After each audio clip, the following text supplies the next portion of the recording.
koreksi istilahnya, yang lebih tepat itu adalah membuat batasan, bukan memutuskan. Kalau membuat batasan, dalam mental health itu memang dibutuhkan, namanya personal boundaries. Semua kita memang harusnya punya personal boundaries sih. Apalagi di era sekarang yang sangat terbuka, hal-hal privasi kita diakses orang banyak, diintervensi orang banyak.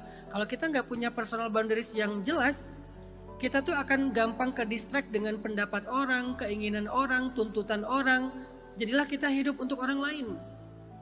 Sehingga kita memang harus punya batasan personal. Nanti kita bisa belajar lah. Nanti Marhat saya kasih challenge, coba literasi, coba riset tentang apa itu personal boundaries, batasan personal, apa itu time boundaries, apa itu emotional boundaries, itu kan ada varian-variannya.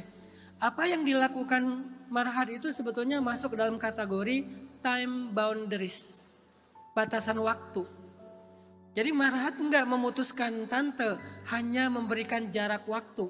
Enggak seintens dulu gitu. Kenapa enggak seintens dulu? Karena ada intervensi personal dari tante yang agak sedikit mengganggu kehidupan Marhat nih. Tapi secara moral kita berhusnuzon, niatnya baik sih.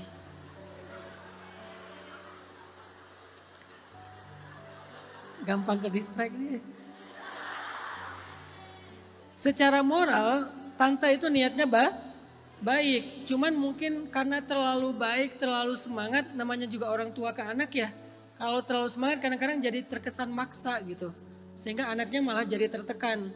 Nah ini sebetulnya bukan tentang siapa baik, siapa nggak baik. Tentang pola yang benar aja.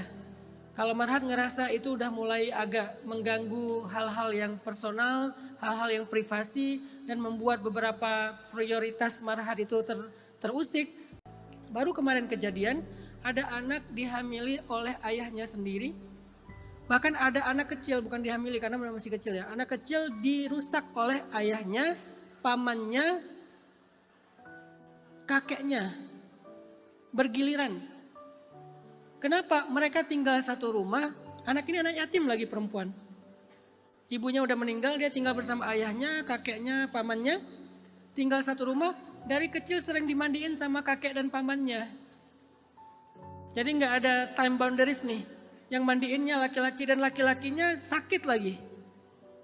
Yang mengakses berbagai macam tayangan-tayangan yang sangat vulgar dan seterusnya. Sehingga kepancing. Begitu dia mandiin ponakannya, mandiin cucunya. Apalagi cucunya nggak berdaya, umurnya sekitar 6 tahun.